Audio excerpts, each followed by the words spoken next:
menjelaskan apa artinya, dan siapapun tidak bisa memahami rahasia dari 3 huruf ini, alif, lam, dan mim. Hanya sebagai pembukaan di dalam surat ini. Allahu a'lam, Allah yang lebih tahu, bimuradi dengan kehendak Allah, bidzal dengan alif lam mim. Dzalikal kitabu la raiba fihi. Ai hadzal kitab, zalika itu isyarat mengarah kepada yang jauh. Tuh, itu kan jauh kan ya. Dzalik, lah ini Quran di sini kok dzalik. Ini kan Quran nih, dzalikal kitab. Oh dzalik. Padahal sebenarnya harusnya apa? Hadza, ini. Kok itu? Masa ambilkan tasbih itu, bukan itu ini. Tapi ini apa aja?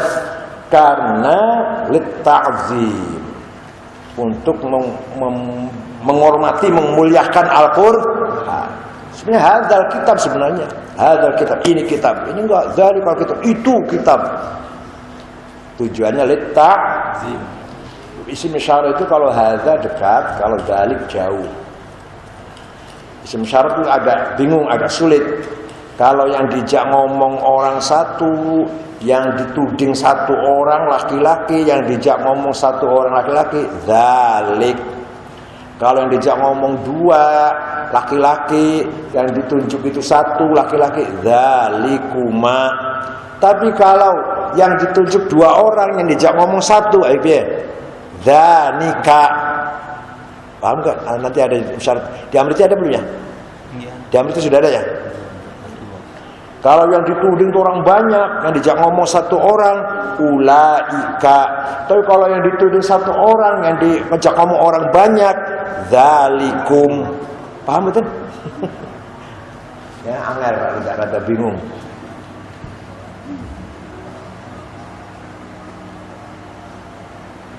Dzalikal kitab, ini kitab Quran, alladzi yaqra'uhu Muhammad, yang dibaca oleh Sayyidina Muhammad sallallahu alaihi wasallam, la raiba fihi, la syakka fihi.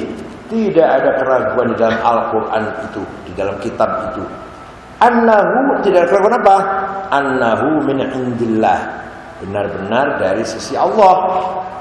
Ya, jadi Quran ini tidak ragu lagi, tidak diragukan lagi bahwa Quran ini adalah wahyu.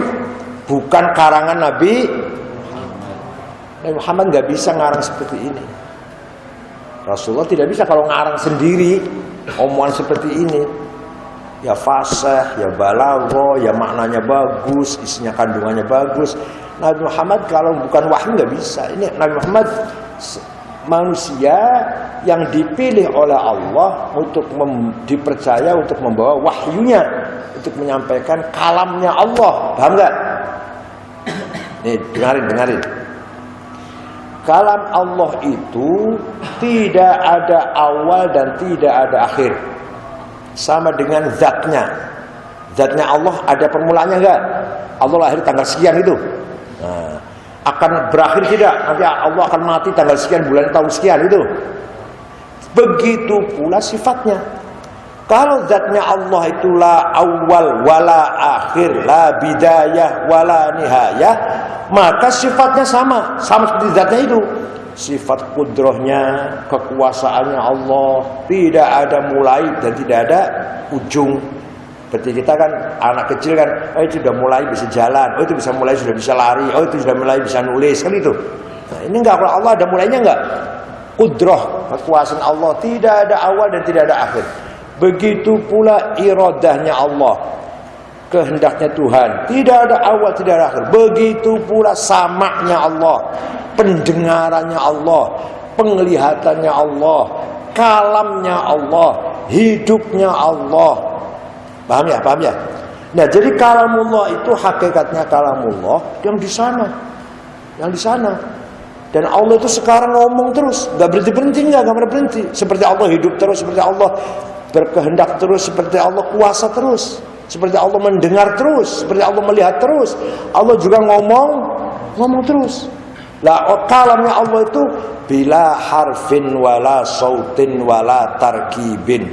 Kalamnya Allah tidak ada suara, tidak ada huruf, tidak ada susunan kata. Adapun Quran, Taurat, Zabur, Injil, Suhufi Musa itu bagian kecil dari kalam Allah. Ini nih, Quran ini yang diturunkan kepada Nabi Muhammad bagian kecil. Bukti bahwa Allah itu mutakallim, itu aja. Bukti bahwa Allah itu mutakal, bicara. Bukti bahwa Allah itu bicaranya, buktinya Quran nih. Ini kan Quran ada hurufnya, ada susunannya, ada suaranya kalau dibaca. Berarti ini kalam, ini bagian kecil dari kalamullah. Jadi kalau ada MC mengatakan acara kedua bacaan kalamullah, itu salah. Salah. Bacaan Al-Quran jadi bagus. Kalau bacaan kalamullah salah. Kalam ini bukan kalamullah saja, bukan ini saja. Kalamullah bukan ini kecil. Kalamullah yang hakikatnya tanpa awal, tanpa Allah, la yazalu mutakalliman. Allah terus-menerus ngomong. La yazalu sami'an, terus-menerus mendengar. La yazalu basiran, terus-menerus melihat. La yazalu qadiran, terus-menerus berkuasa. La yazalu muridan, terus-menerus berkehendak. Paham enggak? La yazalu hayyan, terus-menerus hidup. La yazalu aliman, terus-menerus berilmu, tahu. Begitu la yazalu mutakalliman. Jadi kalau ada MC belajar pidato di sini, jangan bilang acara kedua pembacaan kalam ilahi, salah. Jangan bilang kalam ilahi. Ini bagian kecil saja, bagian bahasa. Hakikatnya kalam ilahi entah nggak tahu. Seperti wujudnya Allah, wujudnya Allah, seperti kudrahnya Allah. Kudrahnya Allah ini menciptakan alam semesta ini, tapi ini wujud yang ayat yang paling kecil sebenarnya. Paham ya? Jadi kalau MC nanti acara kedua bacaan Al-Qur'an atau ayat-ayat Al-Quran, jangan bilang kalamullah, terlalu besar. Kalamullah nggak bisa dibaca. Ini sih Al-Quran itu bacaan. Mana Al-Quran kamu namanya bacaan. Quran, Koran, bahasa Indonesia dari bahasa Arab itu. Quran, bacaan, terus apa? Koran, bacaan.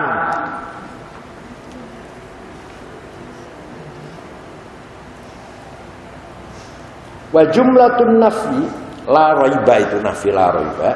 Khobarun, khobar mubtada'uhu dzalik. Dzalik utawi, kalau mau dibaca. Ada dibaca enggak? Dipakai utawi. Utawi khobarnya la raiba. Wal isyarah, isyarah dzalika bihi, dengan dzalik lit ta'zim, untuk mengagungkan Quran. Tidak pakai hadza. Quran tidak ragu lagi wahyu dari Allah, hudan, yaitu petunjuk.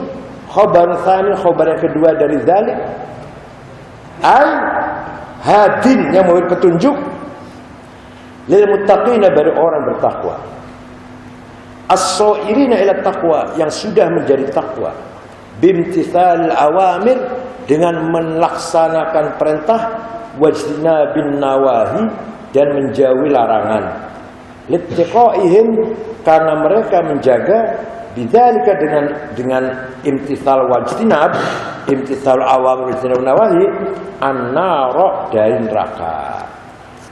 Quran ini adalah petunjuk bagi orang yang bertakwa. Orang bertakwa itu siapa? Orang yang menjalankan perintah-perintah Allah, menjauhi larangan-larangan. Itu bertakwa namanya. Nah, orang bertakwa itu apa? Kenapa diberi takwa? Kata takwa itu dari waqayaki, wiqayatan, maknanya menjaga. Menjaga apa? Menjaga diri kita dari apa? Dari api neraka. Ini paham nggak? Jadi menjaga dari api. Mari kita bertakwa kepada Allah. Apartnya. Mari kita jaga diri kita dari neraka. Itu artinya mari kita bertakwa kepada Allah. Itu artinya mari kita jaga diri kita dari api neraka. Dengan apa menjaganya? Bimtithalil awamir wajtinabin nawahi, dengan menjalankan taat kepada perintah Allah, menjauhi larangan-larangan Allah. Itu namanya bertakwa namanya. Dikatakan takwa karena namanya menjaga, waqayati wiqayatan, menjaga dari api neraka. Siapa orang bertakwa itu?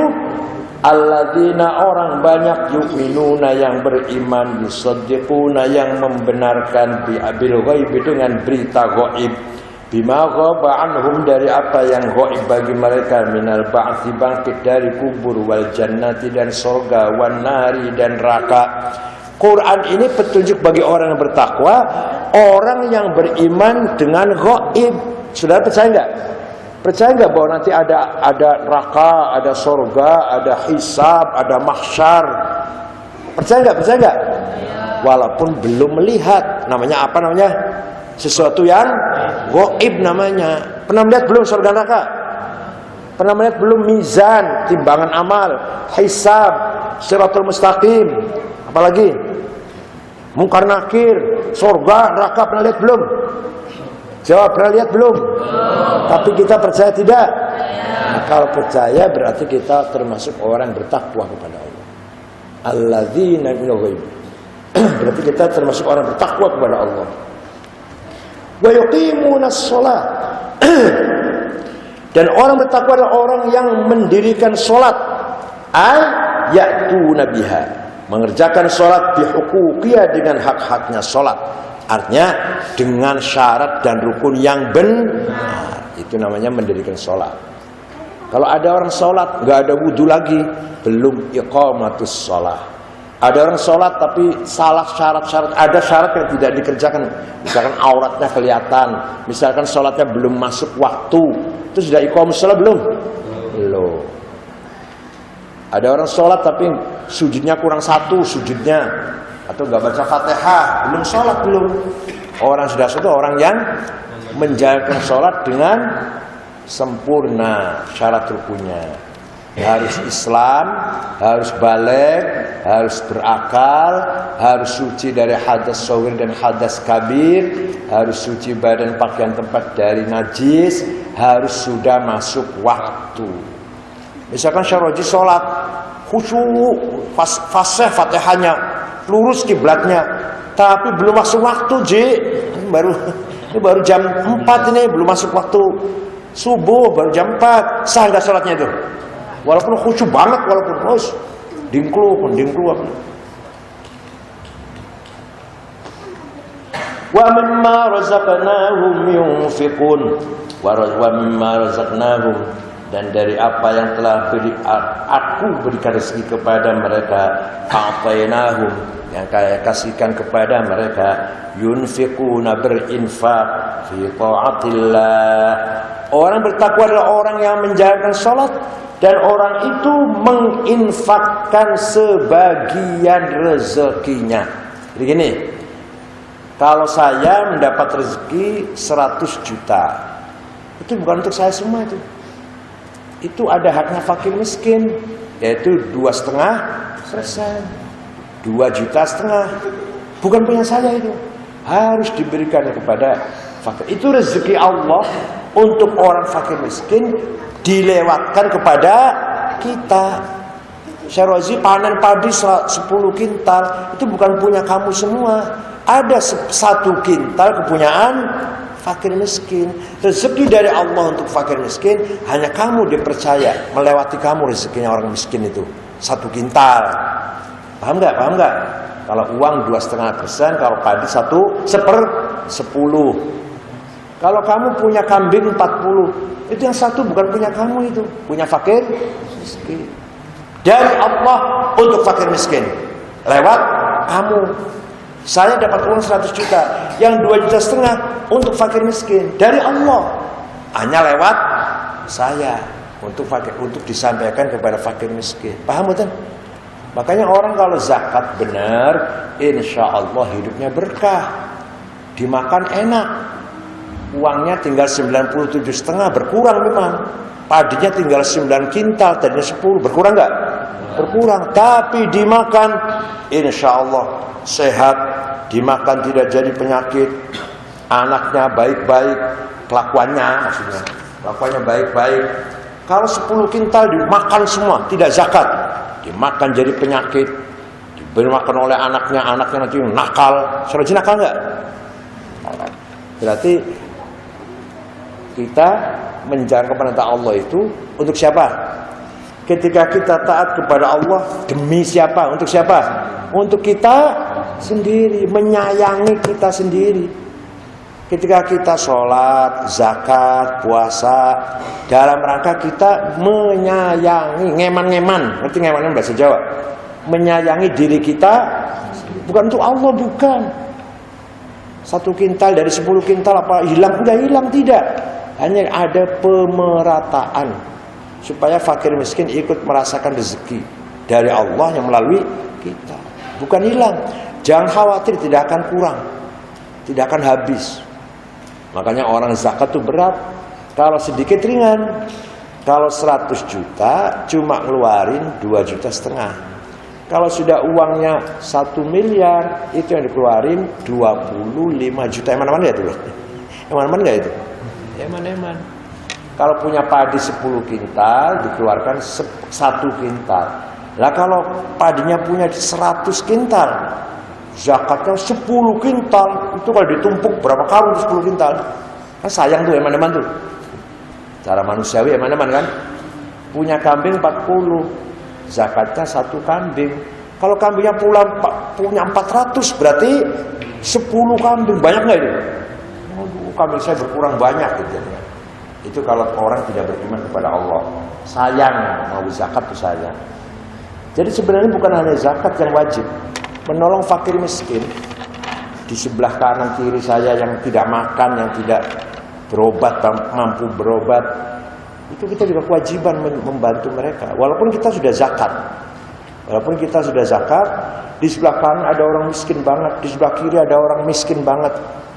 Sakit nggak mampu beli obat, kita wajib bantu. Wajib, bukan sunnah. Wa mimma razaqnahum yunfiqun, dan dari sebagian yang saya rezekikan kepada mereka, yunfiquna, berinfak, fi ta'atillah, di dalam taat kepada Allah. Walladzina yu'minuna bima unzila ilaika wa ma unzila min qablik. Dan orang bertakwa itu ialah orang-orang banyak, yu'minuna, yang beriman, bima unzila, dengan wahyu yang telah kuturunkan, yang diturunkan ilaika, kepada kamu Muhammad, ayat Al-Qur'an. Orang beriman dengan Quran yang diturunkan kepada kamu. Wa ma unzila, dan kitab-kitab yang diturunkan min qablika, sebelum kamu, sebelum Quran, yaitu apa? At-Taurah wal Injil wa ghairihima, suhufi Musa, suhufi Ibrahim. Itu harus beriman kita kepada Quran, kitab-kitab suci itu. Wabil akhirati hum yuqinun, dan mereka yang bertakwa adalah orang-orang yang meyakini, mengimani bahwa nanti ada hari, ada alam akhirat. Kamu yakin nggak ada alam akhirat? Nanti kalau udah mati dikubur, nanti akan hidup lagi, bangkit, akan hidup lagi, imma surga, imma neraka. Sedangkan kalau jadi akhirat, tidak ada akhirnya, selama-lamanya, abadal abidin. Yang di surga selama-lamanya, yang neraka juga selama. Jadi hidup dunia cuma 70-80 tahun, tapi dibalas selama-lamanya. Orang baik hanya 70 tahun, orang jahat hanya 70 tahun. Ini dibikin banyak ini. Ada orang kurang ajar banget, berapa tahun? 70 paling banyak. Ada orang baik, ibadah, berapa tahun? 70. Tapi akan dibalas oleh Allah balasan yang abadal abidin, khalidina fiha, baik surga yang pun neraka. Ala hudan, ulaika, mereka itu al-mausufuna bima dzukir, yang sudah disifati yang seperti yang sudah saya katakan tadi, salat, iman bil ghaib, infak, kemudian iman kepada Quran dan kepada kitab-kitab sebelum Quran. Itu semua adalah ala hudan. Orang-orang itu orang yang mendapat hidayah, petunjuk min rabbihim, dari Tuhan mereka. Wa ulaika humul muflihun, dan orang-orang tadi orang-orang yang bahagia, bagjo bahagia, al faizuna, yang bahagia, bil jannati, dengan mendapatkan surga, an-najuna, yang selamat, minan nari, dari api neraka. Jadi orang mukmin adalah orang bertakwa adalah orang yang iman kepada gaib, iman kepada apa lagi? Dan mendirikan dan melaksanakan sholat dan zakat, dan beriman kepada Quran yang diturunkan kepada Nabi Muhammad dan kitab-kitab yang sebelum Al-Qur'an. Mereka itu adalah orang-orang yang mendapatkan petunjuk benar, petunjuk kebenaran, petunjuk hidayatul haq, petunjuk kebenaran. Tidak salah sedikit pun. Tapi kalau kita orang tidak beriman, maka dia berarti dalam posisi yang salah. Saya nggak percaya ada Tuhan, saya nggak percaya ada surga neraka, saya nggak percaya ada mahsyar, ada mizan, ada hisab. Berarti orang ini alal batil. Alal apa? Alal batil. Kalau kita percaya alal hidayatul haq, ala hudan. Innal ladzina kafaru sawa'un 'alaihim a'anzartahum am lam tunzirhum la yu'minun. Innal ladzina kafaru, orang-orang yang kafir, ka Abi Jahlin seperti contohnya Abu Jahal, wa Abi Lahabin dan Abu Lahab, wa nahwihima dan orang yang seperti berdua itu, seperti Abu Jahal, seperti Abu Lahab.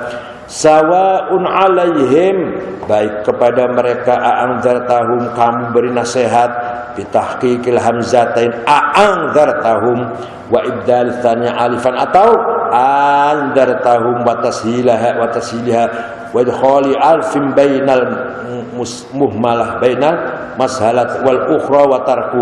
Jadi bunyinya bisa dibaca sawaun alaihim a'anzartahum, atau sawaun alaihim anzartahum, atau sawaun alaihim ahanzartahum.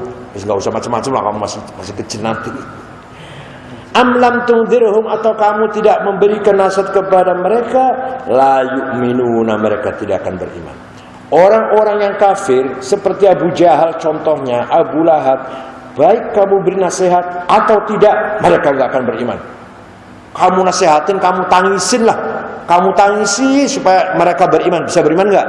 Tidak. Abu Jahal sudah tertulis nggak akan jadi orang beriman. Begitu pula Abu Lahab, Fir'aun juga. Kamu tangisi Muhammad, kamu ajak, kamu rayu, kamu dekati, dirayu supaya beriman, gak akan beriman. Atau tidak kamu ajak, biarkan saja, dia tidak beriman. Sawaun alim anzartum am lam tunzirhum, baik kamu memberi nasihat kepada mereka atau tidak. Li'ilmillahi minhum dzalik, karena Allah sudah tahu dari mereka itu dzalika, mereka tidak akan beriman. Fala tatma', maka kamu jangan mengharap fi imanihim, untuk kepada imannya mereka. Wal inzaru, arti daripada inzar adalah i'lamun ma'a takhwif, ngasih tahu dengan menakut-nakuti.